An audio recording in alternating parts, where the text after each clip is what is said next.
আসসালামু আলাইকুম রহমতুল্লাহ। বিসমিল্লাহির রহমানির রহিম।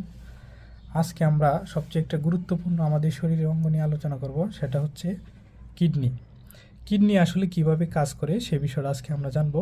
কিডনি যে কাজ করে সেই অঙ্গটার নাম হচ্ছে কিডনির যে কার্যকরী যে একক সেটা হচ্ছে নেফ্রন। নেফ্রনই মূলত এই কাজটা করে থাকে। তাই নেফ্রন কিভাবে কাজটা করে সেই বিষয়টা আমরা এখানে দেখব। আমরা জানি শরীরের ভিতরে বিভিন্ন ধরনের বিক্রিয়া ঘটে, অর্থাৎ শ্বসন বিক্রিয়া, এগুলো বিভিন্ন ধরনের জৈব অজৈব বিক্রিয়া ঘটার মাধ্যমে আমাদের শরীরের রক্ত দূষিত হয়। এই যে দূষিত রক্ত কিন্তু কিডনিতে প্রবেশ করে, পরে কিডনি আবার কি করে এই রক্তটাকে বিশুদ্ধ করে এবং রক্ত থেকে দূষিত পদার্থগুলো সে আলাদা করে দেয়। এই বিষয়টা কিভাবে করে সেটা আমরা দেখব।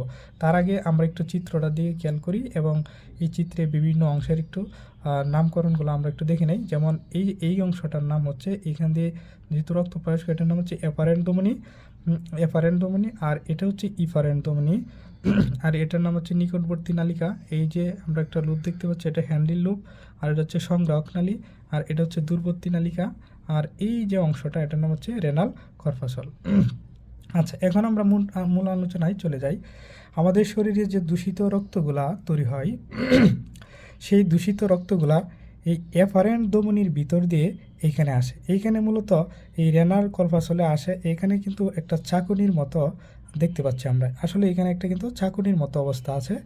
যখন এখান দিয়ে দূষিত রক্তগুলা প্রবেশ করে, তখন এই দূষিত রক্তগুলো এই চাকুনির মাধ্যমে চাকুন প্রক্রিয়া সম্পন্ন হয়। চাকুন প্রক্রিয়া সম্পূর্ণ হওয়ার ফলে বিশুদ্ধ রক্তটা কী করে এই এফারেন্ট ধমনী দিয়ে বেরিয়ে যায়। তোমরা একটা জিনিস খেয়াল করো, এখানে এফারেন্ট ধমনীর কিন্তু দেখতে অনেকটা মোটা, এই যে দেখো অনেকটা মোটা পুরো, আর এইখানে ইফারেন্ট ধমনীটা কিন্তু অনেকটা সরু, মানে চিকন। অর্থাৎ দূষিত রক্ত প্রবেশ করছে বেশি কিন্তু বের হচ্ছে খুব কম, যার জন্য এখানে রক্ত কী করছে, রিজার্ভ করছে। এই রক্ত রিজার্ভ হওয়ার কারণে এখানে একটা চাপের সৃষ্টি হয়। এই চাপের মাধ্যমে কিন্তু যে দূষিত তরল বর্জ্য পদার্থগুলা এই যে চাপ সৃষ্টি হয়, চাপের কারণে এখানে একটা শাকন প্রক্রিয়া সম্পন্ন হয়। শাকন প্রক্রিয়া সম্পন্ন হওয়ার কারণে এই যে এইখানে দূষিত পদার্থ, অর্থাৎ দূষিত তরল পদার্থগুলো এখানে এসে জমা হয়। একটা জিনিস খুবই সুন্দরভাবে খেয়াল করতে পারছো যে আমরা বাস্তব ক্ষেত্রে যে চাকনি ব্যবহার করি, সেই চাকনির মাধ্যমে কিন্তু আমরা বজ্র পদার্থগুলো চাকনির মধ্যে আটকে থাকে, বিশুদ্ধটা কি পড়ে যায়। কিন্তু এই ক্ষেত্রে দেখো দূষিত পদার্থটা কি বেরিয়ে যায়, কিন্তু বিশুদ্ধটা কিন্তু এই যে এদিকে আটকে এদিকে বেরিয়ে যায়।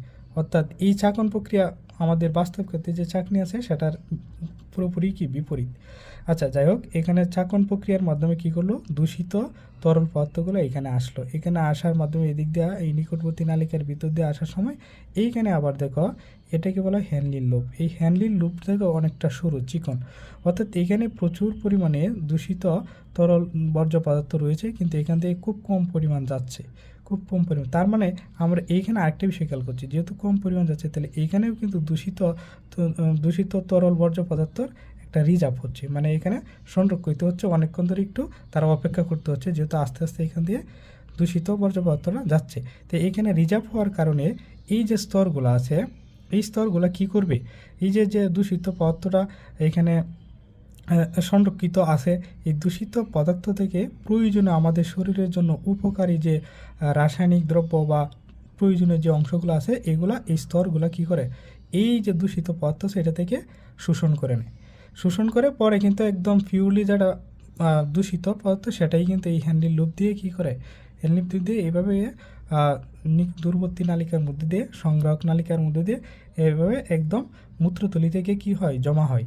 তাহলে তোমরা একটা জিনিস খুব খেয়াল করো ভালো করে, যে এইখানে যখন দূষিত বর্জ্য পদার্থটা এখানে জমা হচ্ছে, তখন জমা হওয়ার কারণে কিন্তু তারা এখানে কিছুক্ষণের জন্য অপেক্ষা করে। কেন?